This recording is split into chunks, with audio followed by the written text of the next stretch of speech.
Hello, this is part two of our kind of two-part podcast episode. Part one, we looked at collateral abuse. Part two, we're looking at Serenity. And to be specific, this is Serenity 2019, not Serenity, the Firefly movie continuation. The film opens on this island that's somewhere unspecific, but it seems like Florida or Miami. It seems like a place like that close to it. It's called Plymouth Island. And we follow Matthew McConaughey, who's playing this obsessive fisherman named Baker. He's desperately trying to catch this like tuna fish, and he's doing it to get money, I guess. Then his ex-wife, played by Anne Hathaway, comes in to basically tell him that her new husband is an abusive monster and that his son is dealing with things at home, and so she's come here to pay him to kill her new husband. It's got those aspects going on.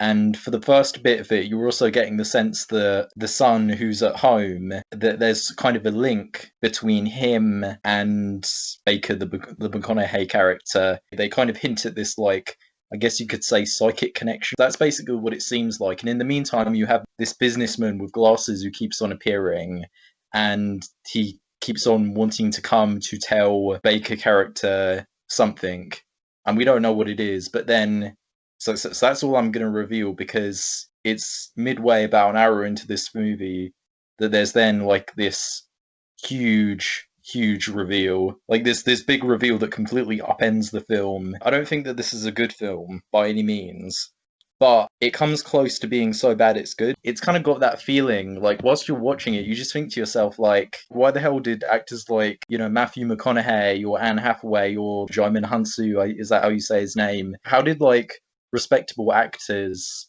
look at this script and then think to themselves, oh yeah, this will be, people will pay to see this, people will like this. Just look at the overall concept. It sounds like the best B movie I have ever heard in my life, is the way that I would describe the concept. But like, when I figured out what it was, I was like, this would make one of the best B movies ever. I mean, I suppose the fact that it was released in January should have been a clue. Yeah, in fact, before this film came out, that's kind of what I thought it would be. I thought it would just be like a standard thriller, but it's way, even before that kind of midway reveal, this movie is insanely like off. It's not kind of off in that like sort of cheesy way that you're implying with the B movie description. It's just bizarre. Like, so to give you an example, the first scene with like Matthew McConaughey, the scene that kind of establishes his character in this sequence, right? He goes in, like, he's out on this boat, and he's trying to get this like tuna fish, and he almost gets it. And in the meantime, there are these two other guys who I guess are paying him to, like, I guess catch the tuna or whatever. I can't quite remember. He then just takes out a knife to like kill them or something. He tells them to get inside the boat or something. And I think that that's just because they were interrupting him. It makes the McConaughey character, immediately from the beginning, you just think to yourself, like, wow, this guy's crazy. Like, and he's not crazy in that like Captain Ahab obsessive, like, I must catch this fish way. He just seems like a nut job, and that feeling isn't really helped as the film kind of goes along. It's almost like a crazier Ahab. I think that makes sense, because it's almost okay. Full spoiler warning. I think we should say whether or not we recommend this film.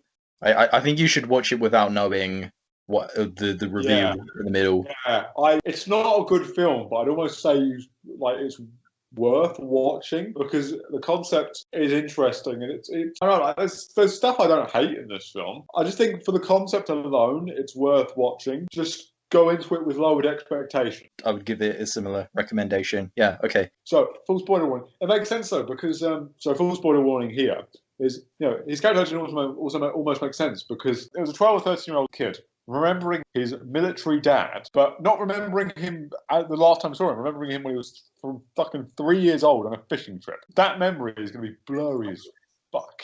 And it will be pushing different things. Like, he knows he's a military man, so he knows that he's violent.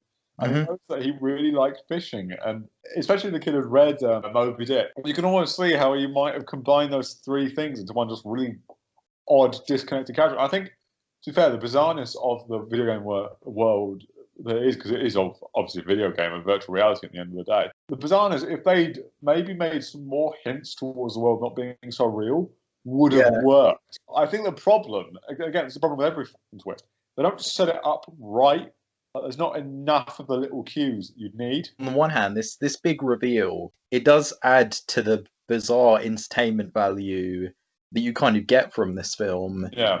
for several reasons that I'll talk about later. But also, like, I'll be honest, if there is one big central flaw to this film, it's the twist is way too foreshadowed. Like, this is easily some of the most unsubtle foreshadowing I've seen. I kind of get what you mean when you're saying, like, that it's not quite set up correctly, because when you watch the film, they're not giving you the indication that this is just a video game necessarily. You know, the fact that it's specifically a video game designed Yeah, for son, that's a thing that you should foreshadow. Like, if you design anything, I mean, you've written things here and there, haven't you? yeah, You know, and I write things a lot. I mean, I don't know if you find it, but I find when I write, my fingerprint, my kind of writer's fingerprints, if you like, they are all over my work, all over it. I can't take them out. I can yeah. try to, but then I put more on in a slightly different way. But they're still very much, like if I write a script, I can always tell it's my script. Like if you compared it, because I know how, there's a certain way that I break things down. It'd be the same if you design a video game. There's certain ways that you do things that will be yours and yours alone. There's nothing about the world that suggested it was constructed, just that something wasn't, right. And it was a twist. You knew there was going to be a twist. Like it wasn't like one of those genius twists that you never see coming. I think the specifics of the twist weren't foreshadowed properly. Like I never sat there and went, "Oh, they're in a video game." The way that they foreshadow it, basically, again, this speaks to the problem I have about it being like too obvious. Is so they bring up the son, like they bring up the McConaughey's character. He has a son at home.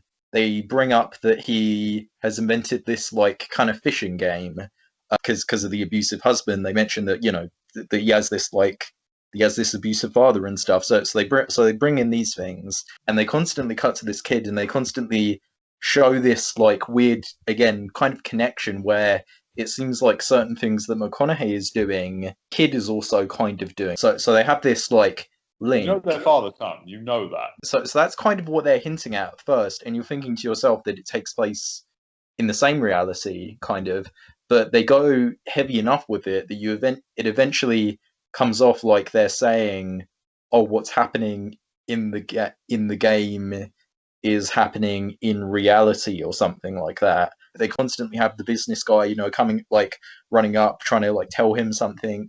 So you kind of know that a reveal is coming, and you know that it has to have something to do with all of this information that they've given you.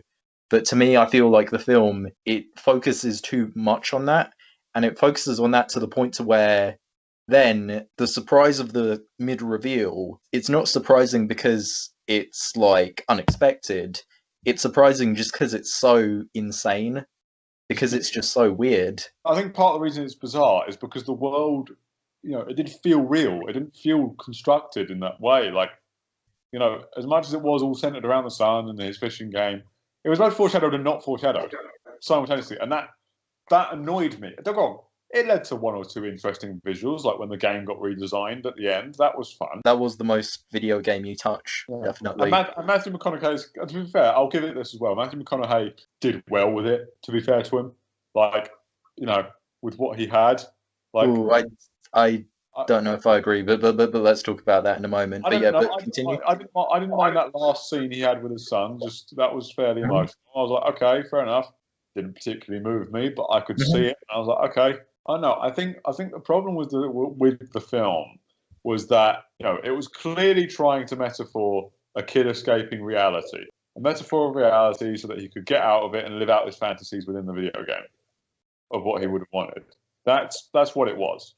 It doesn't land. I think part of the reason is you sort of, but not really, get to know the son. The twist, the fundamental kind of problem with it is that it kind of then means that everything that's going on in the film doesn't really matter. What they're trying to do is that it's trying to be kind of a moral dilemma. Even when they do the video game reveal, it's trying to still be a moral dilemma of like, should we do this or not? And the thing is that what's going on in the game doesn't matter, because it's just a game. It's not real, and so but then they try and kind of link back to it, because it's clear that the stuff that the son is adding to the game, it's his own thoughts and his own like desire Yeah, to kill his yeah, stepfather, but which is fair enough. and Then it means yeah, the dilemma is Patrick's head.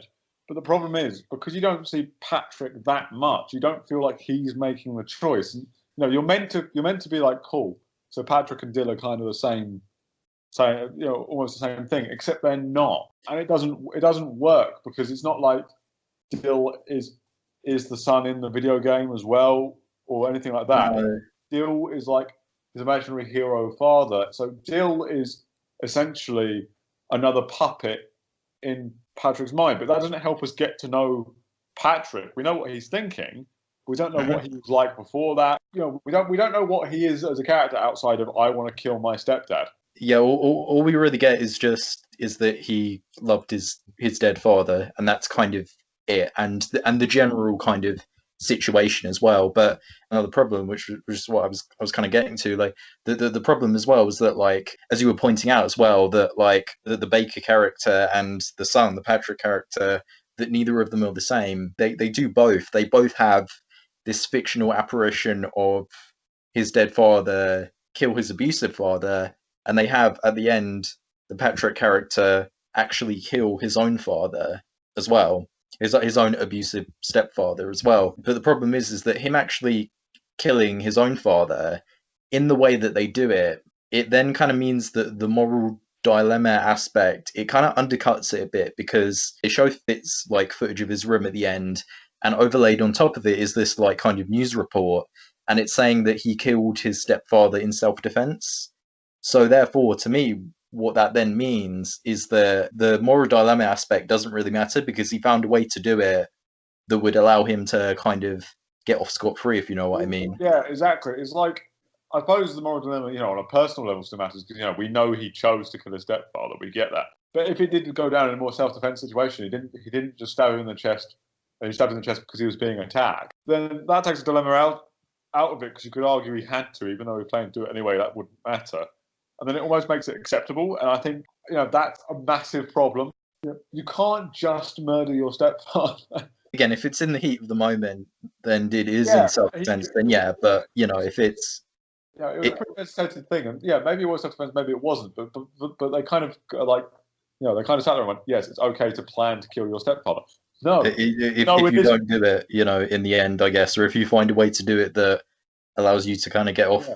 scot-free. It's okay to think about it. Plenty of people think about killing people all the time.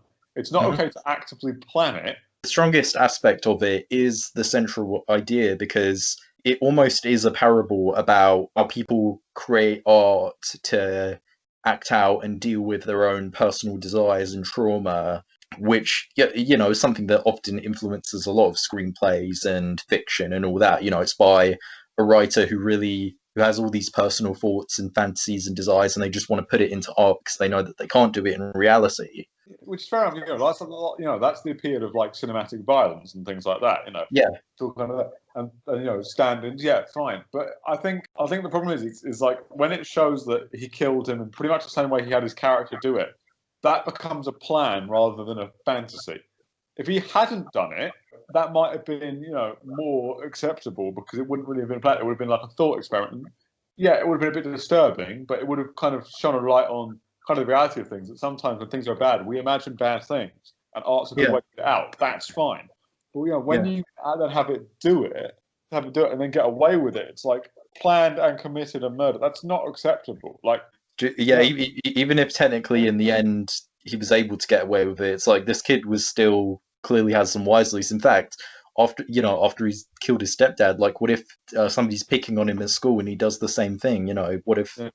what if he does that with somebody else? I think the hardest thing as well is we don't get that much evidence of the abuse in the real world. Like, I mean, we know it probably did happen, but we don't. All we have to go on is the kid's perceptions for most of the film. We can guess is like that maybe the kid wants to like save his mother or something. Like maybe I mean we know implicitly that the kid is also probably getting abused as well. But for the most part, it seems to be like he wants to save his mother. But that also brings me to another thing as well because the characterization of the kid as well. And this is going to sound weird because the kid isn't in the film that much. He's only in it like intermittently. Even when they do the twist, it's just you just get these brief cutaways to him. It's a few Yeah, minutes. the characterization of this kid is really, really bizarre because on the one hand there is supposed to be the sympathetic angle. There's supposed to be like, he's traumatized, he's gone through a lot, he's lost his dad, and he just wants to reunite with his dad. He just wants to like get his dad to like come back and save his mother or something like that. There's all this stuff that is supposed to invoke sympathy, but then there's all kinds of other things that go against that, like as you say, the fact that the kid is wanting to murder his abusive stepfather, but also all of the sex stuff in this film is so creepy when you think about the fact that this kid is programming it. Like all of the sex scenes, like whether they're with like, because you have to think. So okay, this kid, like he like wrote these. I guess you could say cutscenes or whatever. I don't know how you'd refer to them, whether they be cutscenes or whether they be actual gameplay. But this kid wrote like into this game two scenes of his dad like prostituting himself to Diane Lane as this like local woman. There's that stuff. He writes in several scenes where his dad basically strips off all his clothes and like goes skinny dipping or whatever, or has sex. And finally, he wrote in a scene where the apparition, the kind of version of his dead father and a version of his abused mother, he wrote in a scene where the father gives the mother a pity fuck, essentially.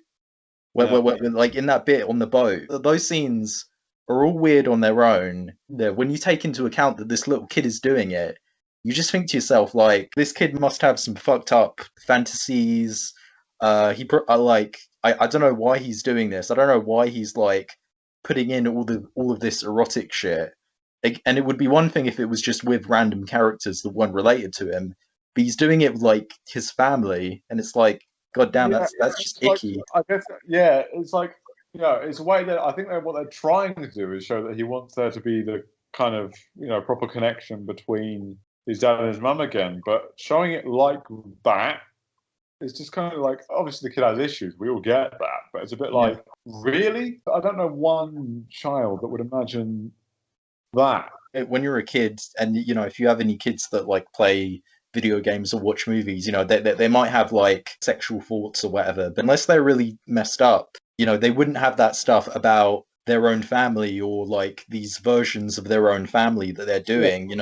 Or even if they did, they wouldn't make a video game out of it. Even for a traumatized kid who getting abused by their stepfather and has lost a father, even that, it's like it wouldn't, again, unless the kid had like serious issues, that wouldn't be how they would imagine it. They wouldn't have these like sexual recreations of their family. Yeah.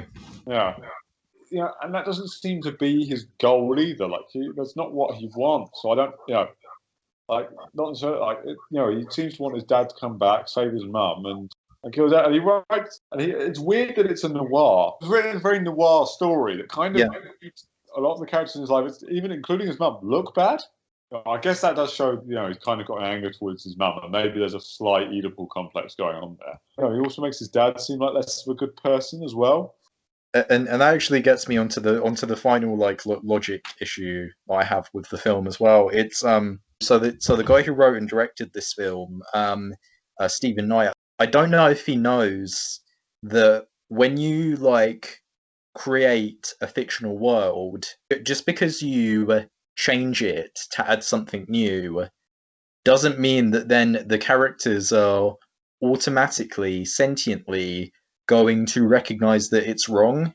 If you're writing a screenplay or if you're designing a game, right, and you've designed it to follow certain rules, right, and then you add in things that maybe go against those rules, or maybe you add in things that like that changes the trajectory of what it's supposed to be about, the game itself, it's not going to automatically react and act as if that's wrong. Because the characters aren't people with memories of the history. The characters are, they're programs. It's a bit like, it's a character. I could write a screenplay and have a scene where all the characters bark like dogs in one scene, then completely ignore it for the rest of the script.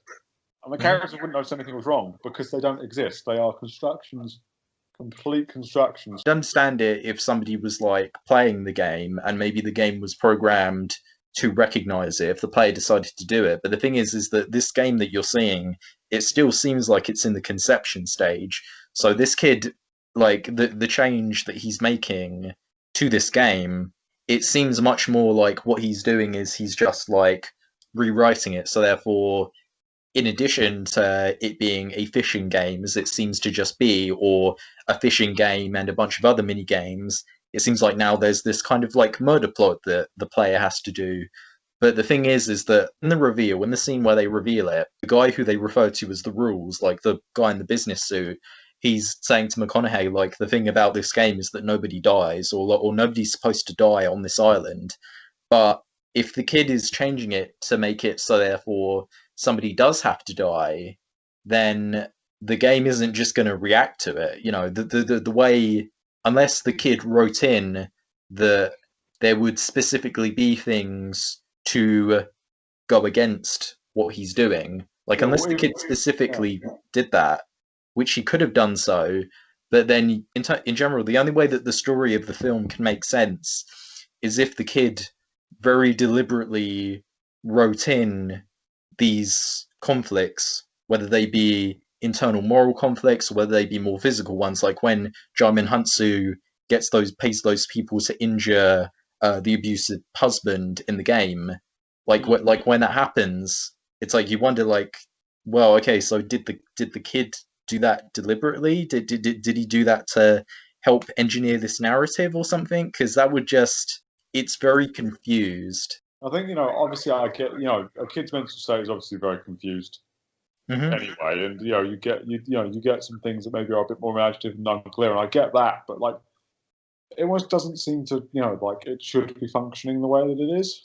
Yeah, like I think that what Stephen Knight was going for was that he wanted to imagine, I guess, video games like it's this like it was like a sentient world where characters do certain things that they are required to do. It came off more like a VR simulation, like a virtual reality simulation where stuff is supposed to happen. Virtual reality in the sense that everybody is aware of what's supposed to be happening. Like it seemed like they were all like VR, either VR constructions or mainly all like VR players, where everybody was playing the game and they were playing the game how they were supposed to, but all of a sudden the creator was like changing stuff around. That might make more sense in virtual reality, or even if it was like a computer system or something like that.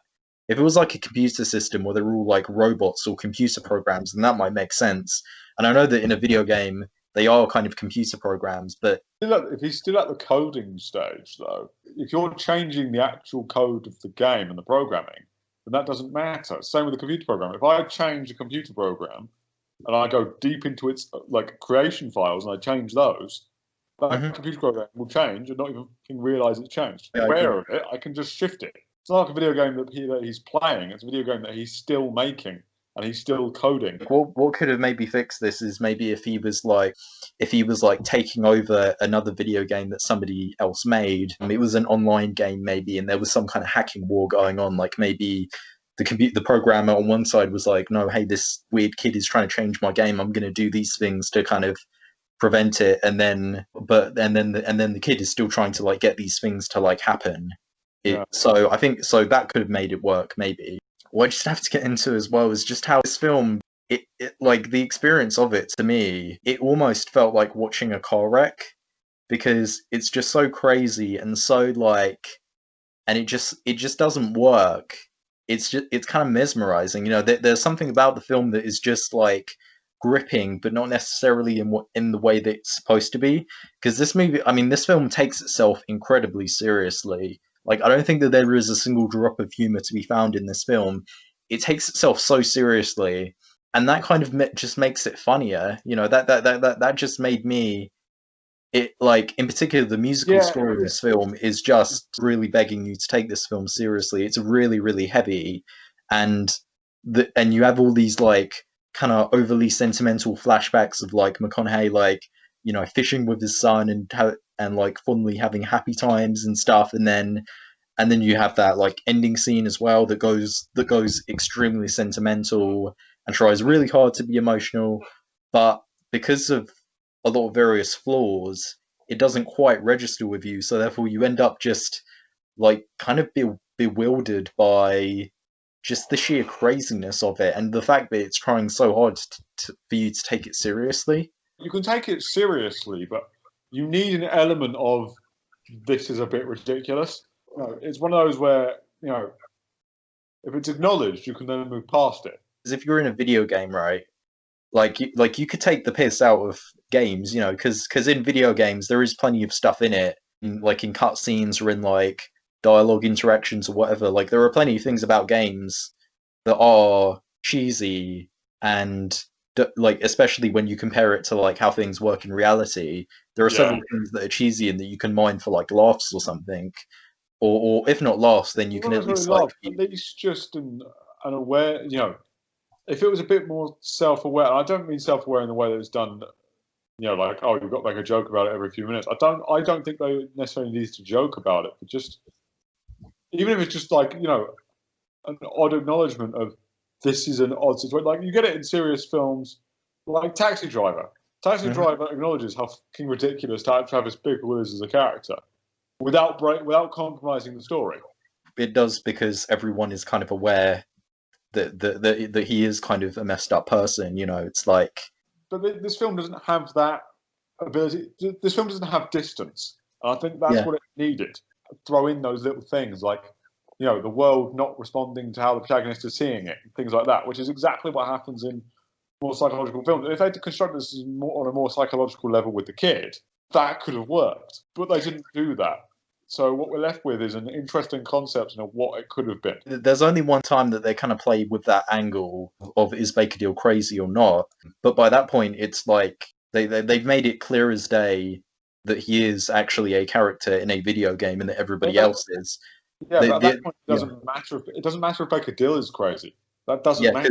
because we know that he's not real, and we know that he's right as well. We know that he's correct in what he's been told, and he's correct in his like perception as well. Because I mean, like, because the only kind of arc that you do get with him is once he finds out, he is at first a bit in denial, but then he's just like, I don't care, I'm going to kill this guy if that's what the kid wants me to do. Um, Yeah, he almost decides to be a dad. Except I think the problem is, I think as well, I think that's another part of the problem as well. Is that, but obviously he couldn't have made a different choice. He's a video game character. Kind did of this ruin kid programmed out into this version of his dad's mind, or did he program that? Did he like you're just kind of confused because you'd think if he was programmed to act out this fantasy that he would do the only it. way this works is if we were inside his literal imagination. There's no Yeah, such thing as an imagination simulator. Now, if he developed an imagination simulator and he just bullshitted it with some sci-fi bullshit, that could have worked. We've been fed weirder shit before by a film. Like, if you yeah, tell me some 12-year-old kid and you make him a bit of a genius and set that up, he's created an imagination simulator, I'll roll with that.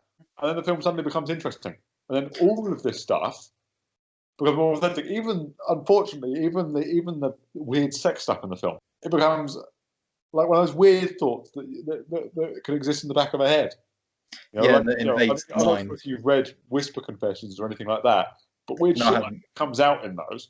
I did it. Hmm. I did it when I get bored. But weird stuff like that can come out in those information. So then I'd be able to see a lot of how this film works, and a bit of weirdness in the structure again could work, and the themes would work better, and the characters could have doubt because it Hmm. could be doubt from the character's own mind, or he would be imagining that what his father was like and be imagining the doubt his father likely would have had.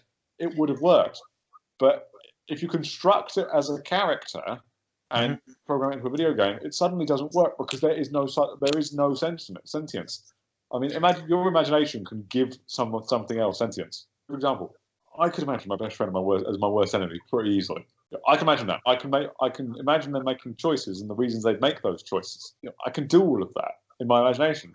I couldn't program that in the video game, and I also wouldn't have I wouldn't have the same constraint and input, and I wouldn't, there'd be no conflict because my brain would just do it, and then the doubt would also exist because there's the side of my head that remembers, no, they're your best friend. And the only way it can make sense is just if the kid intentionally programmed that his dad would deliberately refuse. And I know that in the game they again established that nobody is supposed to get killed, but there's nothing to stop the kid from just flipping that switch. There's nothing like if the kid programs an addition like the his mother or the ex-wife coming in, then there's nothing to stop the kid from just flipping that switch. Like, even if the character reacts to it in the way that he's designed to, which is just to say, like, no, then you could still, again, have him just flip the switch and then be like, okay, no, he's okay with it. But again, it was so. Let's write an extra bit of code in that says, except for when he sees this character. But there are some other problems with this film too. Like, and as much as I said that this film is kind of a bizarre, kind of so bad it's good train wreck, that there is one thing that does mess with that. Well, two things. So one is just how obvious that twist is just how much they foreshadow it. But at the same time, I do think that's a bit forgivable because, again, you might not instantly think to yourself, this is a video game. So there is still that surprise shock. I'll admit, I didn't think it was a video game. I didn't clock that. That might have been me being sick or just tired. But, I didn't No, it's fine. Oh, it has to be a video game because that's just a ridiculous idea. I know, yeah. So there is that shock of like, wait, what? Like, you just watch it and you just go, okay. And especially the fact that they do it halfway through as well. So therefore, there are scenes in it that are playing out, and you're just like, that this is a game. There is that aspect to it. But also, this film is insanely repetitive. In some ways, it feels almost like if you took like a Black Mirror episode and you like stretched it to feature length, and those normally are like an hour long, maybe like 70 minutes at most. But this film is like an hour and 40 minutes, which doesn't seem that long. An hour and 40 minutes is just it's kind of it's like not that much longer than 90 minutes, which is just the standard length for a film. But this film, it repeats itself so much. Like this, like it feels like a slog. Because I agree, partially because it just repeats itself constantly. There are instances where the same scene feels like it's on loop. There's similar visuals that they constantly cut to. I even devised like a drinking game as well out of this film. Oh yeah. I'm just going to read out. All right, and keep in mind that all of these things happen more than once. Like some of them happen only a couple of times, but all of these things do repeat themselves. So okay, all right, okay. Take a shot every time Baker talks to himself in a manner that's kind of communicating with the sun. Take a shot every time they show the image of the sun with the computer code overlay. Take a shot every time there's a father-son flashback. Take a shot every time the cat appears. Take a shot every time there's a sex scene. Take a shot every time Baker drives past the traffic lights. Take a shot every time the Rules, the guy in the business suit, runs up to the boat. Take a shot every time they show the cornfield through the car driving. Take a shot every time you hear in the background, like the argument and the yelling and the like supposed violence of like the stepdad and the mother. Take a shot every time Baker says, "Get off my boat." Take a shot every time there is a hint towards the reveal. Take a shot every time Baker has a tense conversation with the bartender or the shop clerk. Take a shot every time Duke, the Jamin Hansu character, tries to be a good guy. Take a shot every time they reference catching the fish. How drunk do you want everyone to get? Jesus. Yeah, no, I know. I mean, no, I would not recommend that anybody do this game. Or at least don't do it with alcohol because you'll probably die from alcohol poisoning or something. And then finally, and this is kind of me transitioning into something, take a shot every time Baker laughs or yells, and take a shot every time you see his ass as well. Every time he takes off his clothes and you see his ass, take a shot then. That happens like 4 times in this film. Render that. The amount of detail you have to put into constructing a character model like that as well. Just like, what? But that brings me on to like the acting in general. So I love Matthew McConaughey and Anne Hathaway. I think that the two of them, even in bad films, for the most part, they honestly do bring a lot of charisma to them. And I think that when they're at their best, they're both amazing. And I will say this, like Anne Hathaway does, she does kind of get out of this film with a bit of dignity. Like, and that's very, very hard with some of the dialogue that she has.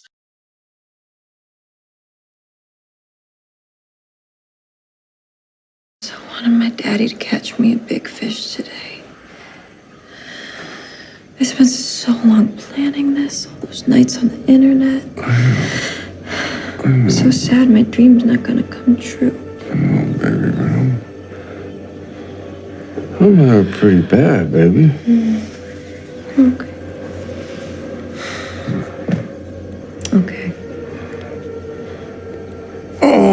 want you to pretend that my throat is your big old fishing rod. Baby, my hand is broke. See if you can hold it. Just see. I can't. My hand's broke. Oh, baby. just try. Just I try. can't. Oh, yes, Daddy, I feel that. That is so strong. I can't stop you. Nobody can stop you. You know, you wanted to go, I'd come with you. I'd help you. You would? But she honestly does sell it. Like, even though she's playing a bit of an archetype, she does actually kind of convince. Like, she does actually have some very good moments of acting. She does have some very, like, strong moments of acting. Her non-verbal was great. But whenever she had to cry, she did it really, really well, because to me, she's, like, a great actress. She can sell that naturally, you know, she can sell it despite the material. But, and, you know, and I feel bad saying this because I love Matthew McConaughey, but I thought he was fucking terrible in this film. I thought he was There's one or two horrible. moments I thought he was fine. The ending I didn't hate, but I think the problem is they gave him such ridiculous things to do.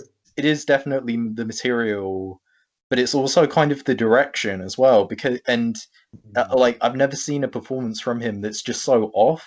But this performance to me just felt completely off. Like, it felt at times it felt like, kind of like he was just sort of on autopilot and doing his, like, rugged southern kind of mumbling speak, you know, that he sometimes does in films, and sometimes that really, really works. But a lot of the just sillier dialogue that he has to say just kind of defeats him, and there are just some scenes where I just couldn't help but laugh at him. Like, his performance went into those, like, weird tics, like that laugh that he kept on doing. I was just like, that this is odd. I don't know how to feel about this. And then whenever he had to, like, yell at the top of his lungs, that, I don't know why, but it just made me laugh. Like, it just felt so unnatural. I know that in those moments his character was trying to express, like, either extreme anger or extreme, at the end, I don't know, I guess you could say catharsis, but it was very, very hard to take seriously. No, I agree with you. Actually, there were moments I liked at the end when he was talking to his son, and you can kind Yeah, of that was good, actually. I think that was the best bit that he did, and that was probably the most convincing that he was in the film. and I don't know, maybe it was part of the point. You know, if it was, I'm not so sure how well it worked. Well, if it was the point, then it did work. It's like he sold the emotion that he was supposed to sell. And what else? Like, I guess Jaimin Hosune Hansu, however you say his name. I guess he, like, as the Duke character, he kind of gets out of it with a bit of dignity. Like, he doesn't have too much ridiculous material. He does actually kind of convince. I don't blame the guy who played the abusive husband, because I've seen him in other films. I know that you can act, but the material for the abusive husband was just like you could not get more caricature if you tried. You know, you couldn't make this guy more of a caricature. Like, he might as well have just been introduced shooting a puppy and stabbing a kitten or something. That's how evil he was. I think it was just overwhelmingly evil. Like, I know you get it because it's a video game character with a kid's perception, but sometimes evil for evil's sake works best in horror. It doesn't work in a thriller. I don't quite Like agree with you. they've got to have some kind of thing. You know what I mean? Like, they've got to have some kind of motivation that makes sense. But he doesn't have one. And it's not just that he doesn't have a motivation, it's just that in literally every scene, every line that he has, it's always just his character either acting like a bully to various people, giving hints that he's done bad shit, or like him just outwardly being kind of threatening towards his wife, you know, and stuff like that.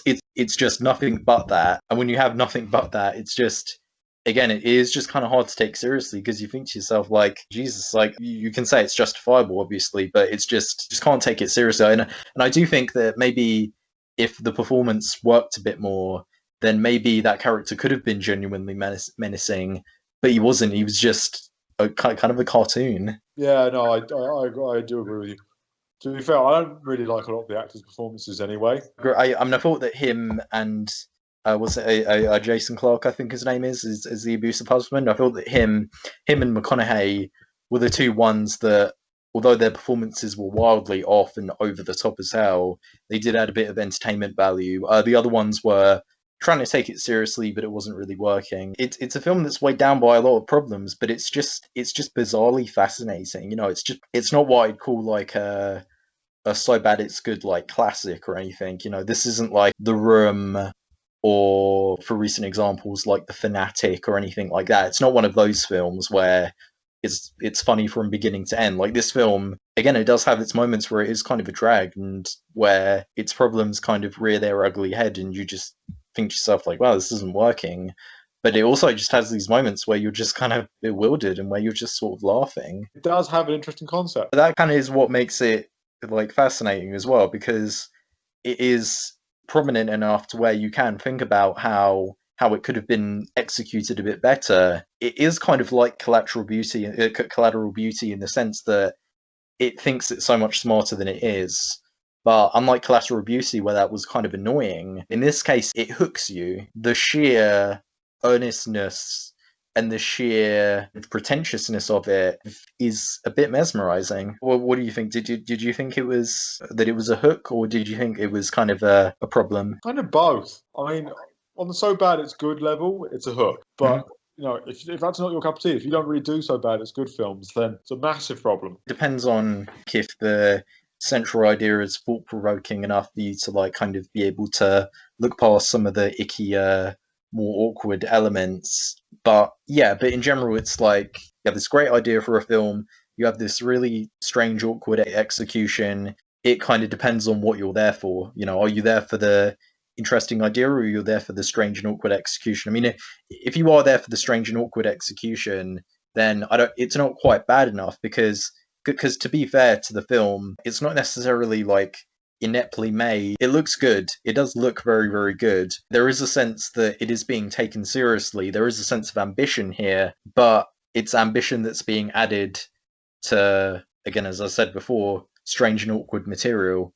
So therefore, either it's going to put you off, or you're going to be bizarrely mesmerized by it. It is worth watching, but don't expect to go into it and see, the next avant-garde miracle. I guess that's it. The next episode we'll be discussing the film The Devil's Advocate. Kind of an unseen film, but I'm sure that most people know the title of it, and probably most people know the concept. But regardless of whether you have or you haven't, we will be talking about it next. On the next episode that gets recorded. Okay. Yeah. All right. So thank you for listening, everybody. Thank you. Yeah. Bye.